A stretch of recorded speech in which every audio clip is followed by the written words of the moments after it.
ANM ನ್ಯೂಸ್ಗೆ ಸ್ವಾಗತ. ಚಿಂತಾಮಣಿ ನಗರದ ಹೊರವಲಯದಲ್ಲಿ ನಿವೇಶನ ಹುಡುಕುತ್ತಿದ್ದೀರಾ? ಹಾಗಾದರೆ ಇದು ಸ್ಕಂದ ಮೆಡಸ್ ಅವರ ಡೆವಲಪ್ ಮಾಡಿರುವಂತಹ ನಿವೇಶನದ ಮೇಲೆ ಬಂಡವಾಳ ಹಾಕಿ ಲಾಭ ಮಾಡಿಕೊಳ್ಳಿ. ಚಿಂತಾಮಣಿಯಂತಹ ಪ್ರಾಪರ್ಟಿ ಮೇಲೆ ಇನ್ವೆಸ್ಟ್ ಮಾಡಿದರೆ ಒಳ್ಳೆಯ ವ್ಯಾಲ್ಯೂ ಸಿಗುತ್ತೆ, ಲಾಭನೂ ಆಗುತ್ತೆ. ಯಾಕೆ ಅಂತ ಕೇಳ್ತೀರಾ? ಈ ಪ್ರಾಜೆಕ್ಟ್ ಚಿಂತಾಮಣಿ ಹೊರವಲಯದ ಬೆಂಗಳೂರು ಮದನಪಲ್ಲಿ ರಾಜ ಹೆದ್ದಾರಿಯ ಮಾಡಿಕೆರೆ ಕ್ರಾಸ್ ಪಕ್ಕದಲ್ಲಿ ಇದೆ. ಈ ಏರಿಯಾ ದಿನದಿಂದ ದಿನಕ್ಕೆ ಡೆವಲಪ್ ಆಗ್ತಾ ಇರೋದ್ರಿಂದ ಫ್ಯೂಚರಲ್ಲಿ ಒಳ್ಳೆ ಡಿಮ್ಯಾಂಡ್ ಸಿಗೋದು ಅಂತೂ ಪಕ್ಕ. ಇನ್ನು ಇಲ್ಲಿ ಸಿಗುವ ಸೌಲಭ್ಯಗಳು: 40 ಫೀಟ್ ವೈಡ್ ಟಾರ್ ರೋಡ್ಸ್, 30 ಅಡಿ sub road, jogging park, street lights, over head tank, ಮಕ್ಕಳ ಆಟದ ಮೈದಾನ, ಅಂಡರ್ಗ್ರೌಂಡ್ ಡ್ರೈನೇಜ್ ಮತ್ತು rain water drainage system, individual water connection, electricity ಸಹ ರೆಡಿಯಾಗಿದೆ. ಲೋನ್ ಫೆಸಿಲಿಟಿ ಸಹ ಸಿಗಲಿದೆ. ಇನ್ನು ಮನೆ ಕಟ್ಟುವವರಿಗೆ ಫ್ಯೂಚರ್ನಲ್ಲಿ ಯೂಸ್ಗೆ ಇದು ಸೂಟಬಲ್ ಆಗಿರುವಂತಹ ಪ್ರಾಪರ್ಟಿ. ಚಿಕ್ಕಬಳ್ಳಾಪುರ ಜಿಲ್ಲೆಯಲ್ಲಿ ಚಿಂತಾಮಣಿ ಫಾಸ್ಟ್ ಆಗಿ ಡೆವಲಪ್ ಆಗ್ತಾ ಇರುವಂತಹ ಟೌನ್ ಆಗಿದ್ದು, ಚಿಂತಾಮಣಿ ನಗರದ ಹೊರವಲಯದಲ್ಲಿ ಪ್ರಾಪರ್ಟಿ ತಗೊಂಡ್ರೆ ತುಂಬ ಅನುಕೂಲ. ಇನ್ನು ಡಾಕ್ಯುಮೆಂಟ್ಸ್ 100% ಪಕ್ಕಾ ಇದೆ. ನಿಮಗೆ ಬೇಕಾದರೆ ಲಾಯರ್ ಹತ್ರ ಕೂಡ ಚೆಕ್ ಮಾಡಿಸ್ಕೋಬಹುದು. ಇಂಟ್ರೆಸ್ಟ್ ಇದ್ದರೆ ಒಂದು ಸಲ ಸೈಟ್ ವಿಸಿಟ್ ಮಾಡಿ. ಹಾಗೆಯೇ ಫಾರ್ ಮೋರ್ ಡೀಟೇಲ್ಸ್ಗಾಗಿ ಅವರ ಕಾಂಟ್ಯಾಕ್ಟ್ ಮೊಬೈಲ್ ನಂಬರ್ ಇಲ್ಲಿದೆ. ಮೊಬೈಲ್ ನಂಬರ್ 9980560439, 997226269119, 9902283555 ಮತ್ತು 9741666339ಗೆ ಸಂಪರ್ಕಿಸುವುದು. ವಿಧಾನಸಭಾ ಕ್ಷೇತ್ರ ಚಿಂತಾಮಣಿ ತಾಲೂಕು ವ್ಯಾಪ್ತಿಯ ಎಲ್ಲ ನಮ್ಮ ಆಡಳಿತ ವರ್ಗದ ಅಧಿಕಾರಿ ಬಂಧುಗಳಿಗೆ, ಸಿಬ್ಬಂದಿ ವರ್ಗದವರಿಗೆ ಎಲ್ಲರಿಗೂ ನಾನು ಮೊದಲನೇದಾಗಿ ಧನ್ಯವಾದಗಳನ್ನು ಹೇಳಲಿಕ್ಕೆ ಬಯಸ್ತೇನೆ. ತಮಗೆಲ್ಲ ಗೊತ್ತಿದೆ, ಚುನಾವಣಾ ಆಯೋಗ SIR ಸ್ಪೆಷಲ್ ಇಂಟೆನ್ಸಿವ್ ರಿವಿಷನ್ ಸಮಗ್ರ ಪರಿಷ್ಕರಣೆ ಏನಿದೆ, ಈ ಪರಿಷ್ಕರಣೆಯನ್ನು 13 ರಾಜ್ಯಗಳಲ್ಲಿ ಪ್ರಾರಂಭ ಮಾಡಿದ ಮೇಲೆ, ವಿಶೇಷವಾಗಿ ನಮ್ಮ ರಾಜ್ಯದಲ್ಲೂ ಕೂಡ ಪ್ರಾರಂಭ ಮಾಡಿದ ಮೇಲೆ ವಿದ್ಯುಕ್ತವಾಗಿ ಕಳೆದ 30ನೇ ತಾರೀಕು ನಾವು ಮನೆ ಮನೆಗೆ ಭೇಟಿ ಕೊಡುವಂಥ ಒಂದು ಕಾರ್ಯವನ್ನು ಪ್ರಾರಂಭ ಮಾಡಿದ್ದೀವಿ. ತಮಗೆಲ್ಲ ಗೊತ್ತಿದೆ, SIRನಲ್ಲಿ 3 ರೀತಿ ಒಬ್ಬ ಮತದಾರ ತನ್ನ ಮತದಾನವನ್ನು ನೋಂದಣಿ ಮಾಡ್ಕೊಳ್ಳೋಕ್ಕೆ ಅವಕಾಶ ಇದೆ. 3 ಹಂತದಲ್ಲಿ. ಮೊದಲನೇ ಹಂತದಲ್ಲಿ ಗಣತಿ ನಮೂನೆ, ಏನೀಗ ಮನೆ ಮನೆಗೆ ಭೇಟಿ ಕೊಡ್ತಾ ಇದ್ದೀವಿ, ಗಣತಿ ನಮೂನೆಗಳನ್ನು ನಾವೇ ಪ್ರಿಂಟ್ ಮಾಡಿ ಯಾರು ನಮ್ಮ ಮತದಾರರ ಪಟ್ಟಿನಲ್ಲಿ ಆಲ್ರೆಡಿ ಇದ್ದರು ಅಂತ ಎಲ್ಲ ಮತದಾರರಿಗೆ ಮನೆ ಬಾಗಿಲಿಗೆ ನಾವೇ ದ್ವಿಪ್ರತಿನಲ್ಲಿ ಗಣತಿ ನಮೂನೆಗಳನ್ನು ಸಲ್ಲಿಸುವಂಥದ್ದು. ಆ ಕೆಲಸ ಸಲ್ಲಿಸಿ ಅವರಿಂದ ಬರೀ ಒಂದು ಗಣತಿ ನಮೂನೆಯ ಕೆಲವು ಮಾಹಿತಿಗಳನ್ನು ಅವರಿಂದ ಮಾಹಿತಿಯನ್ನು ಪಡೆದು ಅವರ ಸಹಿಯೊಂದಿಗೆ ಅದನ್ನು ಹಿಂಪಡೆಯೋದು, ನಂತರ ಅದನ್ನು ತಂತ್ರಾಂಶದಲ್ಲಿ ಅಳವಡಿಸ್ತಕ್ಕಂಥದ್ದು. ವಿತರಣೆಯಲ್ಲಿ ಈಗಾಗಲೇ 98.16% ವಿತರಣೆಯನ್ನು ನಾವು ಮಾಡಿದ್ದೀವಿ. 100 ಮತದಾರರಲ್ಲಿ 98.16 ಮತದಾರರಿಗೆ ಈಗಾಗಲೇ ಅವ್ರ ಮನೆ ಬಾಗಿಲಿಗೆ ಈ ನಮೂನೆಗಳನ್ನು ತಲುಪಿಸಿದ್ದೀವಿ. ಅದೆಲ್ಲದಕ್ಕಿಂತ ಮುಖ್ಯವಾಗಿ ಆ ತಲುಪಿಸಿರೋ ನಮೂನೆಗಳನ್ನು ಸ್ವೀಕಾರ ಮಾಡಿ ಅದನ್ನು ಅಳವಡಿಸ್ತಕ್ಕಂಥದ್ದು ಭಾಳ ಮುಖ್ಯ. ಅದು ಅಳವಡಿಸಿದ್ರೆ ಅದು ಕರಡು ಮತದಾರರ ಪಟ್ಟಿನಲ್ಲಿ ಬಂದ್ಬಿಡುತ್ತೆ. ಇದು ಮೊದಲನೇ ವಿಧಾನ. ಸೊ ಈ ಅಳವಡಿಸುವಂಥ ಕೆಲಸದಲ್ಲೂ ಕೂಡ ಇಡೀ ರಾಜ್ಯದಲ್ಲಿ ನಮ್ಮ ಜಿಲ್ಲೆ ಮೊದಲನೇ ಸ್ಥಾನದಲ್ಲಿದೆ. ಅದಕ್ಕೆ ಸಾಕಷ್ಟು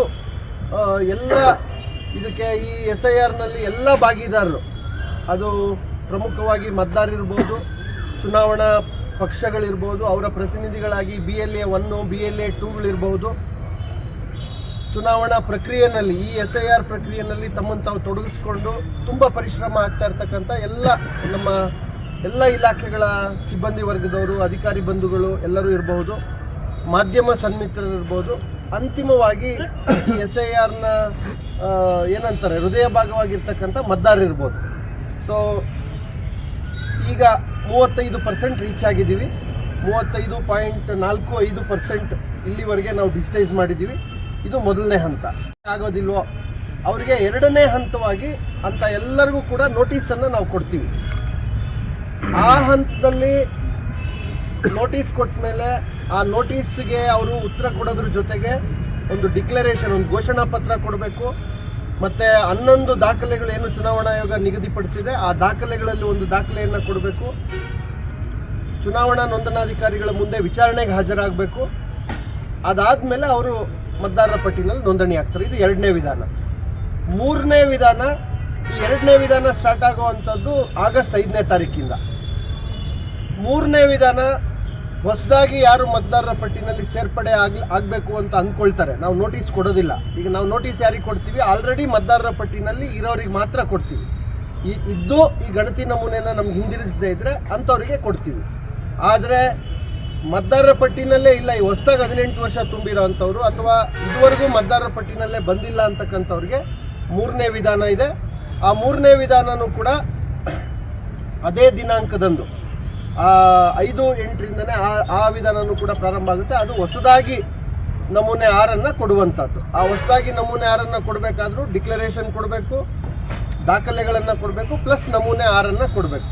ಸೊ ಈ 2 ವಿಧಾನ ಏನಿದೆ, ಆ 2 ವಿಧಾನಕ್ಕೆ ದಾಖಲೆಗಳು, ವಿಚಾರಣೆ, ಪ್ರತ್ಯೇಕ ನಮೂನೆಗಳನ್ನೆಲ್ಲ ಕೊಡಬೇಕಾಗಿರೋದ್ರಿಂದ ಈ ಗಣತಿ ವಿಧಾನ ಏನಿದೆ ಈಗ ನಾವು ಮಾಡ್ತಾ ಇದ್ದೀವಿ, ಇದು ಭಾಳ ಸುಲಭವಾದಂಥ, ಮತದಾರರು ತಮ್ಮ ಮತದಾರರ ಹಕ್ಕನ್ನು ನೋಂದಾಯಿಸಿಕೊಳ್ಳಿಕ್ಕೆ, ಕರಡು ಮತದಾರರ ಪಟ್ಟಿನಲ್ಲಿ ಜಾಗ ಪಡೀಲಿಕ್ಕೆ ಅತ್ಯಂತ ಸರಳವಾದ ವಿಧಾನ ಆಗಿರೋದ್ರಿಂದ ನಾವು ಈ ಜಾಗೃತಿ ಕಾರ್ಯಕ್ರಮಗಳನ್ನು, ಅರಿವು ಕಾರ್ಯಕ್ರಮಗಳನ್ನು ನಾವು ನಿರಂತರವಾಗಿ ಜಿಲ್ಲಾ ಹಂತದಲ್ಲಿ, ತಾಲೂಕು ಹಂತದಲ್ಲಿ, ಗ್ರಾಮ ಹಂತದಲ್ಲಿ, ಮತಗಟ್ಟೆ ಹಂತದಲ್ಲಿ 4 ಹಂತದಲ್ಲೂ ಕೂಡ ನಾವು ಮಾಡ್ತಾ ಬರ್ತಾ ಇದ್ದೇವೆ.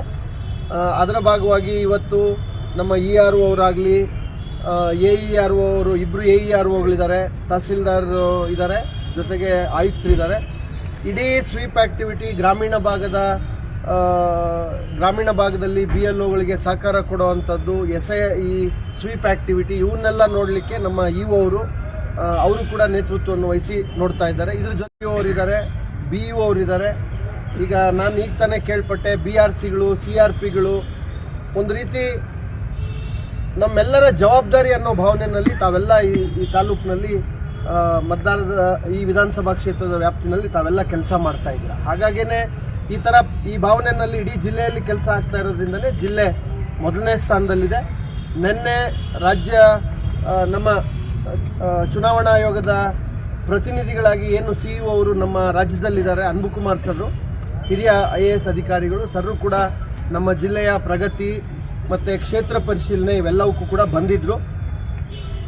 ಇನ್ನೊಂದಷ್ಟು ವಿಶೇಷವಾಗಿ ಚಿಂತಾಮಣಿನಲ್ಲಿ ನಮ್ಮ BLOಗಳು, ಅದರಲ್ಲೂ ನಗರ ಭಾಗದಲ್ಲಿ BLOಗಳು ಇನ್ನೊಂದಷ್ಟು ಸಾಕಷ್ಟು ಪರಿಶ್ರಮವನ್ನು ಹಾಕಿ ಕೆಲಸ ಮಾಡ್ತಾ ಇದ್ರೂ ಕೂಡ ಇನ್ನೊಂದಷ್ಟು ವೇಗವನ್ನು ಪಡ್ಕೊಳ್ಬೇಕಾಗುತ್ತೆ. ಜಿಲ್ಲೆಯ ಸರಾಸರಿಗಿಂತ ಸ್ವಲ್ಪ ಚಿಂತಾಮಣಿನಲ್ಲಿ ಕಡಿಮೆ ಇರ್ತಕ್ಕಂಥದ್ದು.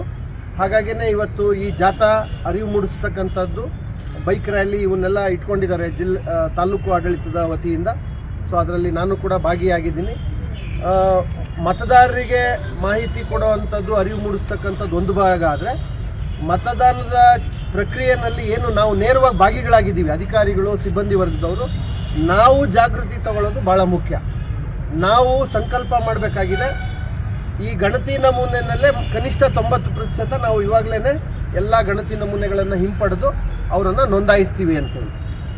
ಈ ಹೋದಂಥ ಸಂದರ್ಭದಲ್ಲಿ ASDD ಅಂತೇಳಿ 4 ಕ್ಯಾಟಗರಿ ಇದೆ. A ಅಂದರೆ ಆಬ್ಸೆಂಟಿ, S ಅಂದರೆ ಶಿಫ್ಟೆಡ್, D ಅಂದರೆ ಡೂಪ್ಲಿಕೇಟ್, ಇನ್ನೊಂದು D ಅಂದರೆ ಡೆತ್.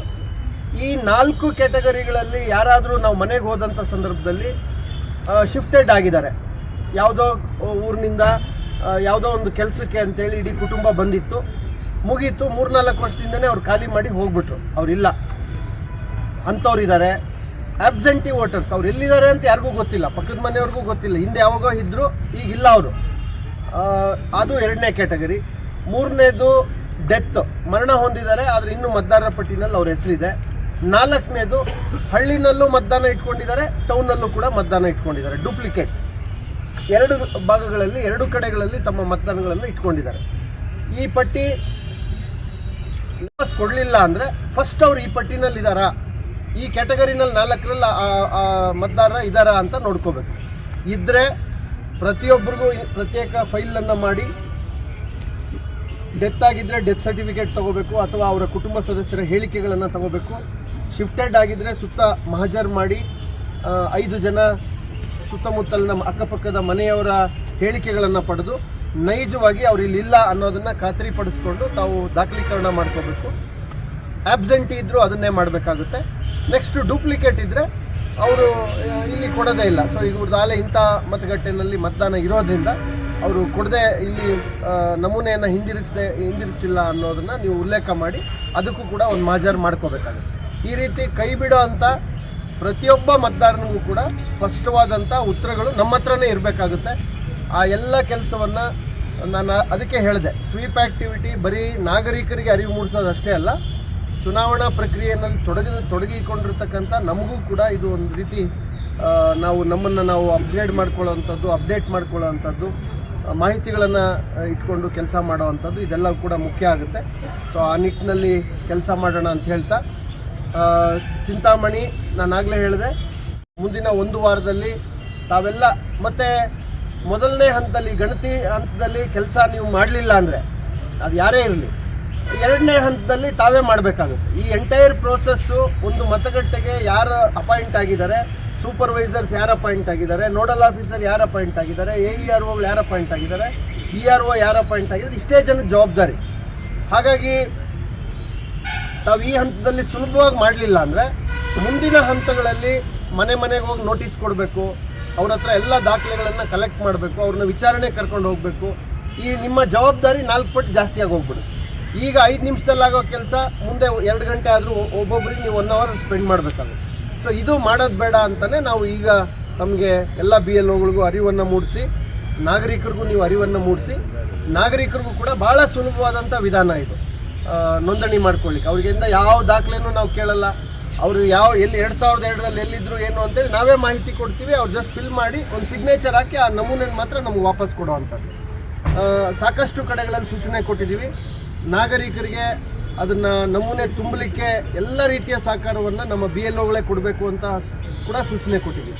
ಹಾಗಾಗಿ ನಾಗರಿಕರು ಒಂದು ಸಹಿ ಮಾಡೋದೊಂದು ಅಷ್ಟು ಅವ್ರದ್ದು ಜವಾಬ್ದಾರಿ ಇರುತ್ತೆ, ಬಿಟ್ಟರೆ ಉಳಿದೆಲ್ಲ ಜವಾಬ್ದಾರಿಗಳನ್ನು ನಮ್ಮ BLOಗಳೇ ತಗೊಳ್ಳೋದ್ರಿಂದ, BLO ಸೂಪರ್ವೈಸರ್ಸು ನೀವೆಲ್ಲ ಕೂಡ ಇದನ್ನು ಮೇಲುಸ್ತುವಾರಿ ಮಾಡೋದ್ರಿಂದ ಸೊ ಈ ಹಂತವನ್ನು ಸುಲಲಿತವಾಗಿ ಮಾಡಬೇಕು ಅನ್ನೋ ಮಾತು. ನೀವೆಲ್ಲ ಭಾಳ ಬದ್ಧತೆಯಿಂದ, ಭಾಳ ಶ್ರದ್ಧೆಯಿಂದ, ನಿಷ್ಠೆಯಿಂದ ತಾವು ಈ ಒಂದು ಪ್ರಜಾಪ್ರಭುತ್ವದ ಮೂಲ ಅಡಿಪಾಯ ಮತದಾನ, ಆ ಮತದಾನದ ಮೂಲ ಅಡಿಪಾಯ ಸುಭದ್ರವಾದಂಥ, ಪಾರದರ್ಶಕವಾದಂಥ ಮತದಾರರು ಮಾಡಲಿಕ್ಕೆ ಏನು ಹೊಸದಾಗಿ.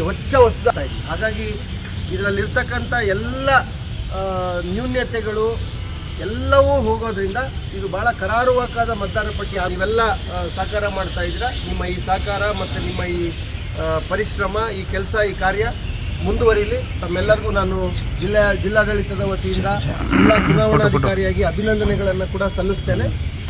ತಾವೆಲ್ಲ ಸ್ವಲ್ಪ ಸಕ್ರಿಯವಾಗಿ ತಮ್ಮನ್ನು ತಾವು ತೊಡಗಿಸ್ಕೊಳ್ಬೇಕು, ಇತರರಿಗೆ ಪ್ರೇರೇಪಿಸಬೇಕು. ಆ ನಿಟ್ಟಿನಲ್ಲಿ SIR ಅನ್ನು ಜಿಲ್ಲೆಯಲ್ಲಿ ಯಶಸ್ವಿಗೊಳಿಸ್ಕೊಳ್ಬೇಕು. ಓಕೆ, ಧನ್ಯವಾದಗಳು. Thank you. ಸರಳೀಕರಣಗೊಳಿಸೋದಕ್ಕಾಗಿ ಈಗ ಮೊದಲನೇ ಹಂತದಲ್ಲಿ ಯಾರ್ಯಾರು ಮತದಾರರ ಪಟ್ಟಿನಲ್ಲಿ ಬರ್ತಾರೆ ಅವ್ರಿಗೆ ಯಾವುದು ದಾಖಲೆ ಬೇಕಾಗಿಲ್ಲ. ಗಣತಿ ನಮೂನೆ ಆಧಾರದ ಮೇಲೆ ಯಾರ್ಯಾರು ಬರಲ್ಲ ಅಂಥವ್ರಿಗೆಲ್ಲ ನಾವೇ ಫೆಸಿಲಿಟೇಟ್ ಮಾಡಿಕೊಟ್ಟು ಅವರಿಗೆ ಶಾಶ್ವತ ನಿವಾಸಿ ದೃಢೀಕರಣ ಪತ್ರ ಅಂತೇಳಿ ಅದನ್ನು ಕೊಡೋದಕ್ಕೂ ಕೂಡ ಈಗ ಎನೇಬಲ್ ಮಾಡಿಕೊಟ್ಟಿದ್ದಾರೆ.